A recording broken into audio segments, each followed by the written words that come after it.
ఓం శ్రీ సాయిరామ్. సాయి గురుకులం కార్యక్రమానికి స్వాగతం. మనిషి సంపద ఉంటే చాలు, ఇంకేమీ అవసరం లేదనుకుంటారు. కానీ అది ఎటువంటి సంపద మన దగ్గర ఉంది, ఏ సంపదను మనం ప్రోగు చేసుకోవాలనేటువంటిది మనందరం కూడా ఆలోచించాలి. అంతేకాదు చాలామంది చెప్తూ ఉంటారు, మా బలగం చాలా పెద్దదండి, మా వంశం చాలా గొప్పదండి, అనేక మంది మా రక్త సంబంధీకులు ఉన్నారండి, ఇటువంటి మాటలు చెప్తూ ఉంటారు. నిజానికి మన బలగం, బలం, బలహీనత ఏమిటి అనేటువంటిది మనం నిర్ధారించుకోవాలి. లౌకికంగా ఉన్నటువంటి బంధుగణాన్ని మనం బలగంగా భావిస్తాం. మనకున్నటువంటి డబ్బు, సంపద, వీటిని ఐశ్వర్యంగా మనం భావిస్తాం. అంతేకాదు నా బలం వీళ్ళందరూ అనుకుంటాం, ఐశ్వర్యం, బంధుగణం, మిత్రులు వీళ్ళందరూ నా బలం అనుకుంటాం. కానీ అందులో అనేక బలహీనతలు ఉంటాయి. నీకున్నటువంటి బలహీనతలతోటి నువ్వు అనుకునేటువంటి బలం నిన్ను మోసం చేస్తుంది, నీ బలగం నిన్ను మోసం చేస్తుంది. మోసం చేయనటువంటి బంధువు, బలగం, బలహీనత, దీనిని మనం పొంది ఉండాలి. ఈరోజు మనందరం కూడా అదృష్టవంతులం. ఆ బలం, బలహీనత, బలగం, ఈ మూడు కూడా మనకు శ్రీ సాయిబాబా అయ్యారు. ఈరోజు మనము ఏ ధైర్యంతో ఇంత ప్రశాంతంగా బ్రతుకుతున్నాం, ఏ ధైర్యంతో రేపు భవిష్యత్తులో వచ్చేటువంటి సమస్యలను, ఉపద్రవాలను నేను ఎదుర్కొంటాననేటువంటి ధైర్యంతో ఏ విధంగా ఉంటున్నాం. బాబా ఆశ్రయం లేనటువంటి వాళ్ళ బ్రతుకు ఎలా ఉంటుందో తెలుసా? ఎప్పుడూ కూడా అభద్రతాభావంతో ఉంటారు, అయ్యో రేపు ఎలా అనేటువంటి దాంట్లో ఉంటారు. కానీ సాయిని ఆశ్రయించినటువంటి వాళ్ళు రేపు ఎలా అనేటువంటి దాన్ని ఎప్పుడూ ఆలోచించరు. ఎందుకంటే శ్రీ సాయిబాబా అనేటువంటి బలగం తనకుంది. రేపు ఏదైనా వస్తే దాన్ని తట్టుకొని పోరాడి నిలిచడానికి కావలసినటువంటి బలం నాకు శ్రీ సాయిబాబా. వీటన్నింటికంటే కూడా నా బలహీనత సాయిబాబా. ఏం బలహీనత? చాలామంది రకరకాలైనటువంటి వ్యసనాలకు బలహీనులవుతారు. కానీ బాబా యొక్క ప్రేమకు మనము బలహీనులమైపోతాం, వాలిపోతాం పాదాలపైన. మనం బలం, బలగం, బలహీనత శ్రీ సాయిబాబా అయినప్పుడు మన జీవితం అద్భుతంగా ఉంటుంది. ఎప్పుడైనా సరే మనకు నా బలం ఈ బంధుగణం అని చెప్పి ఎగిసిపడతాము, నా బలం నేను సంపాదించుకొని ప్రోగు చేసుకున్నటువంటి సంపద అనుకుంటాము. ఇవేవి కూడా కష్టకాలంలో నిన్ను ఆదుకోవు. కేవలం మనకు బలం, బలహీనత, బలగం సర్వము శ్రీ సాయిబాబానే అనుకుంటాము, మన జీవితం చాలా అద్భుతంగా ఉంటుంది. అటువంటి విషయాన్నే భజనమాల్లో 201వ అభంగంలో శ్రీమతి సావిత్రిబాయి టెండూల్కర్ ఈ విధంగా రాస్తారు. ధనము మిక్కిలిగానున్న మక్కువజేదురు జనం, కష్టకాలమందు కానరారు బంధుమిత్ర పరివారం. దేవా నీవే నన్ను బిడ్డగా చూసితివి, నాపై ఆగ్రహించక నా మాటలను ఆలకించు. పూర్వఫలమే మానవ జన్మం, ఆ కర్మానుసారమే కష్టసుఖం, నిదానముగా తెలిసని నిజం, కనుకనే చేరితి నీ దివ్య చరణం. ఇక్కడ మనం ఒక రియలైజేషన్ను అర్థం చేసుకోవాలి. బాగా డబ్బు ఉందనుకోండి, బంధుమిత్రులు, స్నేహితులు ఎక్కలేనటువంటి వారు నీపైన ప్రేమను కురిపిస్తారు. అసలు నీకంటే ఆప్తులు లేనట్టు, నీకంటే స్నేహితులు లేనట్టు, నువ్వే వాళ్ళకు సర్వస్వం అన్నట్టు నటిస్తారు. కానీ కష్టకాలమందు ఈ బంధుమిత్రులు ఎవ్వరూ కానరారు. ఇది జీవితంలో అనేక మందికి ప్రాక్టికల్గా అనుభవించినటువంటి వాళ్ళు ఉన్నారు, భవిష్యత్తులో అనుభవించే వాళ్ళు కూడా ఉంటారు. ఎందుకంటే దగ్గర పలుకుబడి, డబ్బు ఉన్నప్పుడు మాత్రమే నిన్ను అమితంగా ప్రేమిస్తుంది ప్రపంచం. కష్టకాలంలో నువ్వు అనుకునేటువంటి బలం, బలగం ఇవేవీ రావు. కేవలం ఒక్క సద్గురువు మాత్రమే నీ ఎంట ఉంటారు. ఈ సత్యాన్ని గ్రహించి డబ్బు ఉన్నప్పుడు మన దగ్గరకు వచ్చేటువంటి మిత్రుల పట్ల, మనకు స్థాయి ఉన్నప్పుడు మన వద్దకు వచ్చి పొగిడేటువంటి మిత్రుల పట్ల చాలా జాగ్రత్తగా ఉండాలి. ఎందుకంటే అవన్నీ కూడా మనల్ని నాశనం చేస్తాయి. ఒక్కసారి ఎవరికైనా ఫోన్ చేసి 1,00,000 రూపాయలు అప్పడగండి. అప్పటి వరకు నిన్ను బాగా ప్రేమించేటువంటి వాడు, నువ్వంటే బాగా ఇష్టపడేటువంటి వారు ఏం మాట చెప్తారో వినండి.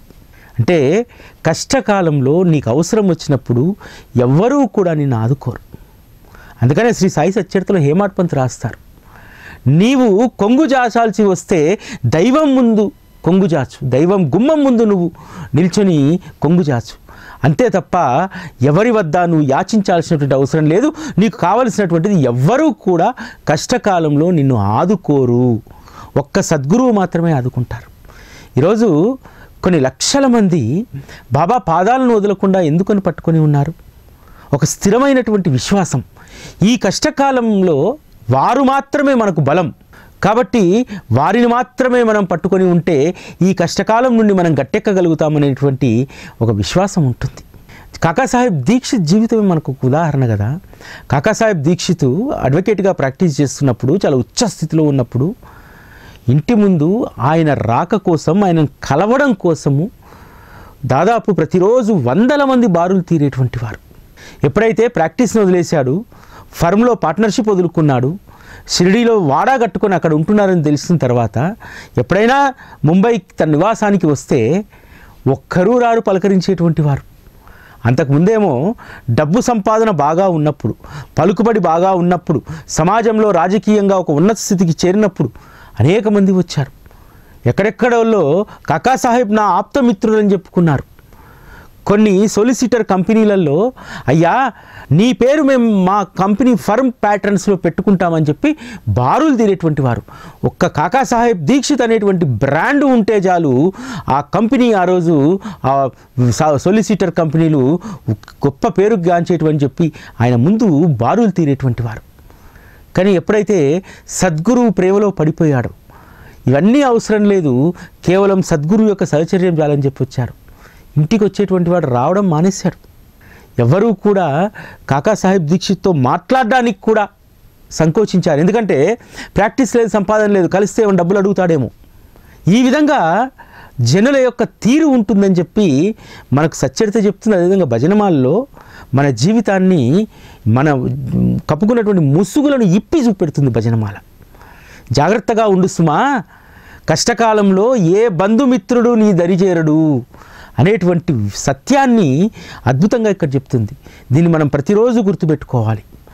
మనకు బలం, బలగం, బలహీనత ఈ మూడు సాయిబాబానే. కాబట్టి ఇతర బలగాలను చూసి మురిసిపోవాల్సిన లేదు. మనకున్నటువంటి సంపద, ఐశ్వర్య బలాన్ని చూసి మనం ఎగిసిపడాల్సినటువంటి అవసరం లేదు. మనకు ఉన్నటువంటిది సర్వస్వం శ్రీ సాయిబాబా అనేటువంటి విషయాన్ని మనం ఇక్కడ గమనించాలి. ఇంకోటి ఏమిటంటే, పుణ్యఫలం మూలంగా మానవ జన్మ వస్తుంది. మరి పుణ్యఫలం మూలంగా మానవ జన్మ వచ్చింది కదా, అంతా సుఖమయంగానే ఉండాలి కదా? కాదు, కర్మానుసారం కష్టాలు నష్టాలు కూడా మన వెంట ఉంటాయి. ఈ సత్యాన్ని ఎప్పుడూ కూడా మనము గమనించి ఉండాలి. గమనించి ఉంటే మన జీవితం న్యూట్రలైజ్గా ముందుకు సాగుతుంది. ఎందుకు నాకు కాలు నొప్పి వచ్చింది, ఎందుకు నా చెయ్యి విరిగింది, నా యొక్క కర్మానుసారం జరిగినటువంటిది. అప్పుడు మనకు వ్యధ ఉండదు, బాధ ఉండదు. కొన్ని రోజులు భరించాలి, భరించిన తర్వాత సవ్యమైనటువంటి స్థితికి వస్తాం. చాలామంది చిన్న చిన్న వాటికి చాలా తల్లడిల్లిపోతూ ఉంటారు. సరిగ్గా ఉద్యోగం చేసుకునేటువంటి వాళ్లకు ఏదో ఉద్యోగం పోయింది, కర్మానుసారము పోయినటువంటి ఉద్యోగం శాశ్వతంగా పోదు కదా. కొంత నువ్వు రియలైజ్ కావడానికి భగవంతుడు కొంత గ్యాప్ ఇస్తాడు. ఆ గ్యాప్ను అర్థం చేసుకోవాలి. ఆ గ్యాప్లో నువ్వేం చేయాలో నేర్చుకోవాలి. నేర్చుకున్న తర్వాత ఖచ్చితంగా మళ్ళీ ఇంకొక ఉద్యోగాన్ని భగవంతుడు నీ కోసం ఇస్తాడు. ఇచ్చినప్పుడు గతంలో జరిగినటువంటి పొరపాట్లు, ఈ గ్యాప్లో నేర్చుకున్నటువంటి అనుభవాలు, వీటన్నింటితో నువ్వు మరలా మంచి స్థితికి వెళ్ళడానికి ఒక దారి పడుతుంది. కాబట్టి కష్ట సుఖాలు అనేటువంటివి మన కర్మానుసారమే తప్ప అవి మనకు శాపాలు ఏం కావు. ఎందుకంటే అనుభవించాల్సింది అనుభవించాలి కాబట్టి మనకు కొంత గడ్డు కాలం వస్తుంది, కష్టకాలం వస్తుంది. దీన్ని మనం అర్థం చేసుకోవాలి. అర్థం చేసుకున్నప్పుడే సద్గురువు యొక్క ధర్మం మనకు అర్థమవుతుంది. సద్గురువు యొక్క ధర్మం ఏమిటంటే, ఎప్పుడూ కూడా మన పాపాలను ఆయన కడిగేయడు. మన పాపాలను కడుక్కోవడానికి కావలసినటువంటి అవకాశాలను ఆయన ఇస్తూ ఉంటాడు. మంచి సేవల్లో పాల్గొనడం, పరోపకారం చేయడం, ఆయన స్మరణ చేయడం, ఆయన చరిత్ర శ్రవణం చేయడం, ఇటువంటి అవకాశాలు ఇస్తాడు మనకు. అవి చేసిన తర్వాత కొంత కర్మలు సడలుతూ ఉంటాయి. ఆ కర్మల్ని సడలింపజేసి నీ మార్గాన్ని సుగమం చేస్తాడు. అప్పుడు నీకు అన్ని శుభాలే జరుగుతాయి. చాలామంది మనం ఏం చేస్తామంటే చిన్న చిన్న కష్టాలకు, రోగాలకు భయపడుతూ ఉంటాం. కానీ మనకు తెలియనటువంటి ఒక పెద్ద రోగం ఉంటుంది, అదే భవరోగం. ఈ భవరోగానికి లౌకికంగా మందు ఉండదు. కానీ దానికి అసలైనటువంటి మందు భగవంతుని యొక్క సహచర్యం, భగవంతుని యొక్క స్మరణ. ఇదే విషయాన్ని 212వ అభంగంలో సావిత్రిబాయి టెండూల్కర్ రాస్తారు. భవరోగమునకు మందు నీ నామస్మరణం, నా రోగానికి ప్రేమే ఔషధం, జీవులను తరింపజేయనది భక్తి రసం, అది సేవించిన నీ బాధలన్నీ మాయం, శ్రీ సాయిబాబానే వైద్యనారాయణుడు, ఆ స్వామిని వేడు శరణం. ఎందుకంటే భవరోగాన్ని నివారించుకోవడానికి ఒక్క నామస్మరణ మాత్రమే. ఈ నామస్మరణ పైన విశ్వాసం ఉంటే ఖచ్చితంగా మనం భవరోగాన్ని దాటగలుగుతాం. చాలామంది అనేక రోగాలకు మందులు వేసుకుంటూ ఉంటారు. కానీ ఇక్కడ ఒక అద్భుతమైనటువంటి మాట రాస్తారు.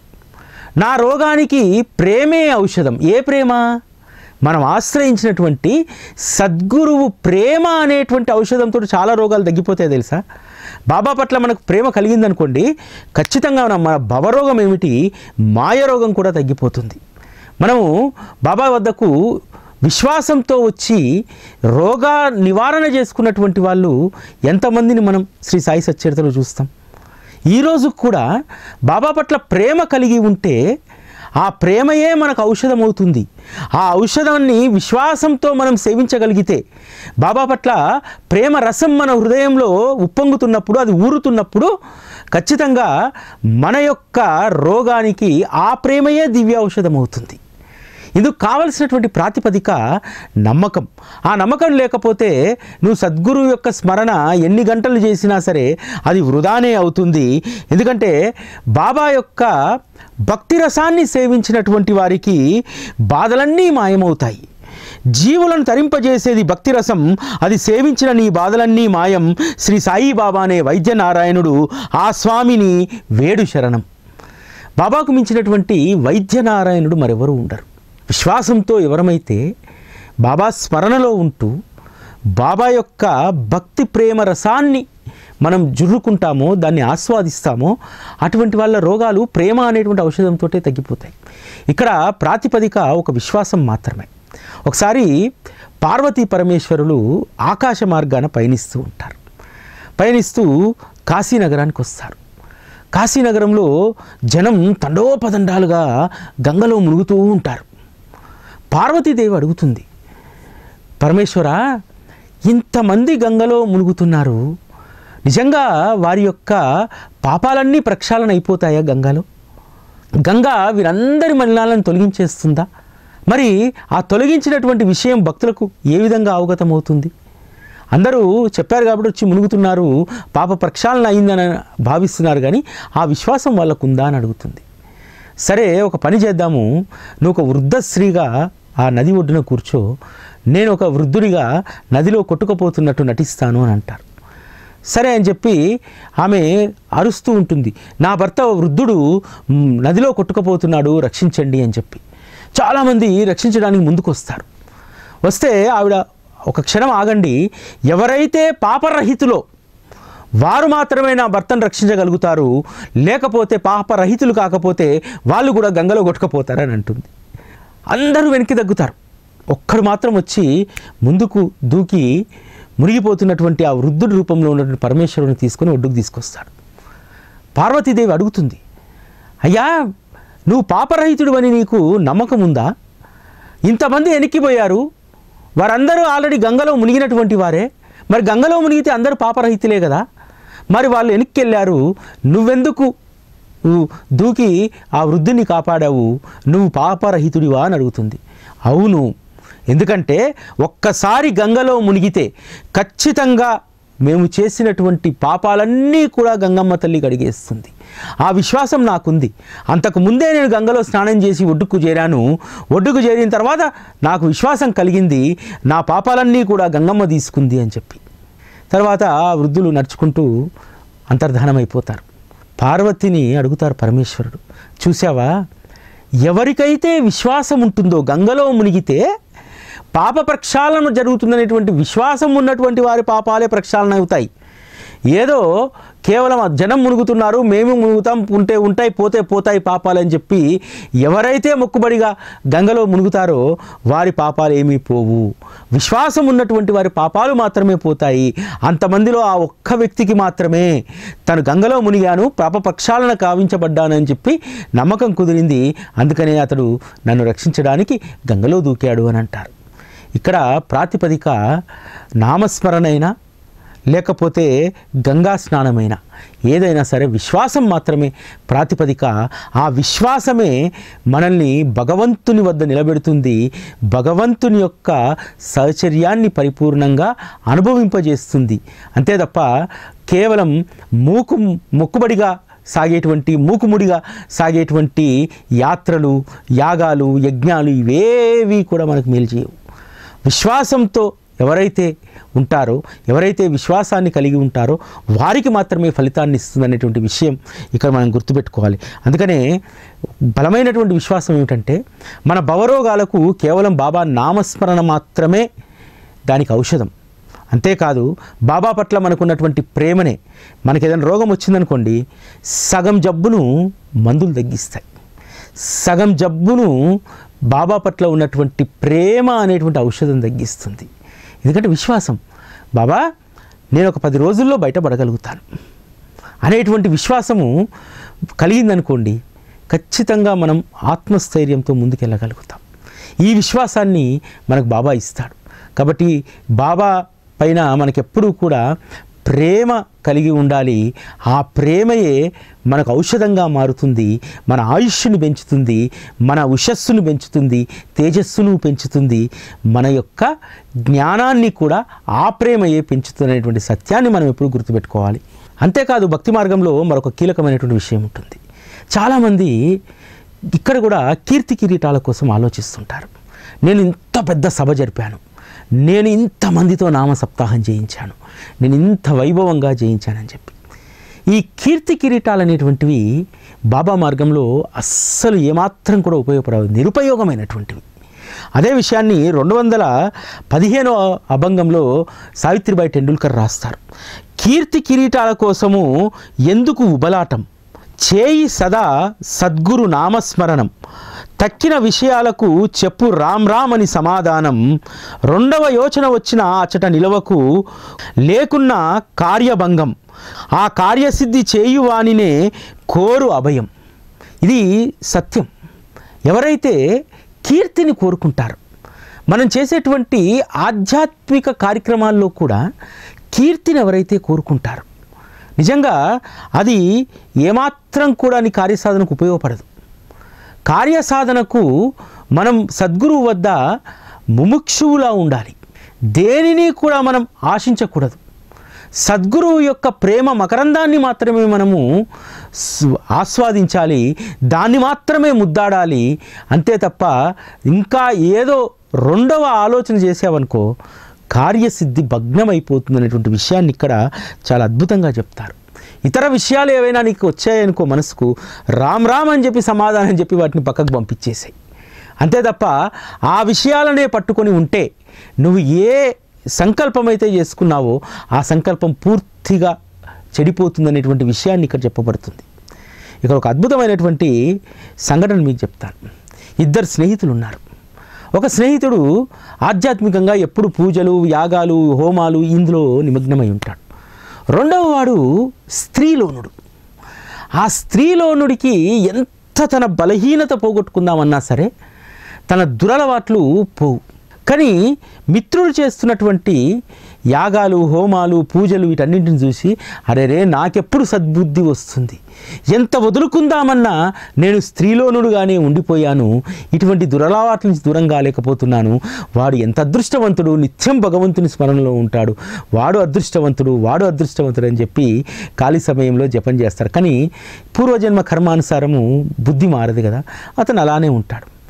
మొదటి వ్యక్తి మాత్రము రోజు పూజలు చేస్తూ ఉంటాడు. చేస్తూ ఎప్పుడూ కూడా తన పూజలో ఉన్నా సరే తన మిత్రుడి గురించి ఆలోచిస్తుంటాడు. అరే వీడు బాగా సుఖానికి లోనైపోయాడు, బాగా సుఖపడిపోతున్నాడు, ఎప్పుడు చూసినా స్త్రీలోనుడిగా అని ఆ స్నేహితుని యొక్క దీనస్థితి గురించి ప్రతిరోజు గుర్తు చేసుకుంటూ ఉంటాడు, నిందిస్తూ ఉంటాడు. అరే వాడు కూడా ఇలా పూజలు చేస్తే బాగుండేది, ఎందుకు ఇలా అయిపోతున్నాడని ఒకవైపు, ఇంకోవైపు ఏమో తను స్త్రీలోనుడు సుఖపడుతున్నాడని చెప్పి మరొక భావన. ఇట్లా ఇద్దరు స్నేహితులు పైకి మాత్రం ఏమీ చెప్పుకోరు, ఎవరి పనులలో వాళ్ళు ఉంటారు. ఇద్దరు మరణిస్తారు. మరణించిన తర్వాత పూజలు చేసేటువంటి వ్యక్తి ఏమో నరకానికి పోయాడు. ఎవడైతే స్త్రీలోనుడు ఉండో వాడు స్వర్గానికి పోయాడు. ఈ నరకానికి వెళ్ళినటువంటి వ్యక్తి గగ్గోలు పెడతాడు. అరే నేను పూజలు చేసి ఇంత చేస్తే నేను నరకానికి వచ్చాను, వాడేమో స్వర్గానికి పోయాడు, ఇక్కడ అన్యాయం జరిగిందని చెప్పి పెద్ద ఎత్తున గొడవ చేస్తాడు.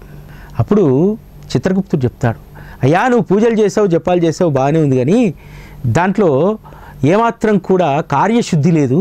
నువ్వు పూజ చేస్తున్నా ఏం చేస్తున్నా ఇతరుల గురించి ఆలోచించావు, ఇతరులు చేస్తున్నటువంటి ఏదైతే చెడు కార్యాలు ఉన్నాయో వాటిని తలస్తున్నావు భగవంతుని కంటే ఎక్కువగా. కాబట్టి నువ్వే పుణ్యాన్ని సంపాదించుకున్నా జీరో అయింది. కానీ ఇతను చెడు పనులు చేస్తున్నా సరే పశ్చాత్తాపడ్డాడు. అప్పుడో ఇప్పుడో నువ్వు చేస్తున్నటువంటి పూజల గురించి, దేవుడి గురించి మనసులో ఒక్క క్షణమైన అతను తలుచుకున్నాడు, అందుకని అతను స్వర్గానికి వచ్చాడు. కాబట్టి కార్యశుద్ధి లేనటువంటి ఈ పూజలు, హోమాలు ఏవీ కూడా పనికిరావు. ఏదైనా సరే పవిత్రమైనటువంటి మనస్సుతోటి, ఏకాగ్రత చిత్తంతో చేసినటువంటిది మాత్రమే నీకు అవి ఫలితాన్ని ఇస్తాయని చెప్పి చెప్తారు. మనం కూడా దీని నుంచి నేర్చుకోవాలి. చాలామంది నోటిలో బాబా స్మరణ ఉంటుంది, ఆలోచనల్లో పరుల గురించి ఉంటుంది, పరుల యొక్క కీడును మనం కోరుకుంటూ ఉంటాం, పరులు నాశనం కావాలని చెప్పి కోరుకుంటూ ఉంటాం, అబ్బా వాడికి శాస్త్రి జరగాలని చెప్పి అనుకుంటూ ఉంటాం. దీనివల్ల ఏం ప్రయోజనం?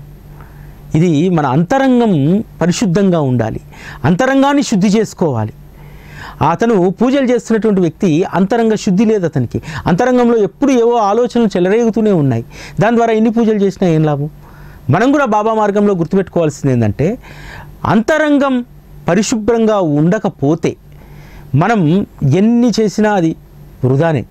కాకపోతే నువ్వు గొప్ప భక్తుడివని నీకు కీర్తి కిరీటం వస్తుంది.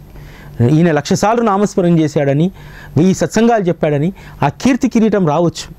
కానీ ఎక్కడైతే మన లెక్కలు కట్టబడతాయో అక్కడ మన లెక్కలు సరిగ్గా ఉండవనేటువంటి విషయాన్ని మనం గుర్తుపెట్టుకోవాలి. ఈ కలియుగంలో మన లెక్కలన్నింటినీ సరిచేయడానికే, ప్రేమగా ఆయన ధ్యాసలో ఉంచుకోవడానికి వచ్చినటువంటి అవతారమే శ్రీ సాయిబాబా. బాబాను మనము ఈ విధంగా అర్థం చేసుకోవట్లేదు. బాబా కోరినవి ఇస్తాడు, మన భారాలు మోస్తాడు, దీన్ని మాత్రమే అర్థం చేసుకుంటున్నాం. కాదు, ఈ కలియుగంలో నిన్ను సవ్యమైనటువంటి మార్గంలో నడిపి నీకు ప్రేమను పంచి ఇతర ప్రేమలన్నింటినీ మరిపించి, తల్లిదండ్రుల ప్రేమను మర్పించగలుగుతాడు, బిడ్డల ప్రేమను మర్పించగలుగుతాడు, స్నేహితుల యొక్క వాత్సల్యాన్ని మర్పించగలుగుతాడు. అంత గొప్ప అవతారం శ్రీ సాయిబాబా. సాయిబాబా ఒక సాధారణమైనటువంటి ఒక మహనీయుడో లేకపోతే ఒక అవధూతో కాదు, సాక్షాత్తు భగవంతుడు. అదే విషయాన్ని 218వ అభంగంలో ఈ విధంగా రాస్తారు. భగవంతుడు పలికెను ఎల్లరకు ప్రియుడు సద్గురు దాముడు శ్రీ సాయియే అని, మోడుబారిన నా బ్రతుకుపై భరోసా ఎవరికుంది, చావు ముంచుకొచ్చినా తప్పించు వారెవరు, కనుకనే స్నేహితుడైన శ్రీ సాయికి భక్తి సమర్పణం చేస్తున్నాను అని అంటారు. మోడుబారినటువంటి జీవితాలను ఎవరినైనా చిగురింపజేయగలుగుతారా? ఒక్క శ్రీ సాయిబాబాకు మాత్రమే అది సాధ్యం. అంతేకాదు, భగవంతుడు పలికెను ఎల్లరలకు ప్రియుడు సద్గురుదాముడు శ్రీ సాయి అని చెప్పి ఉద్ధవబోధలో చెప్తాడు కదా శ్రీకృష్ణ పరమాత్మ. వచ్చేటువంటి సత్పురుషులందరూ కూడా నా ప్రతిబింబాలే అని చెప్తాడు, అది నేనే అని చెప్తాడు. అంటే సాక్షాత్తు పరమాత్మయే సద్గురుదాముడిగా అవతరించాడు. కాబట్టి మనకు గురువు దైవం సర్వస్వం ఆయననే.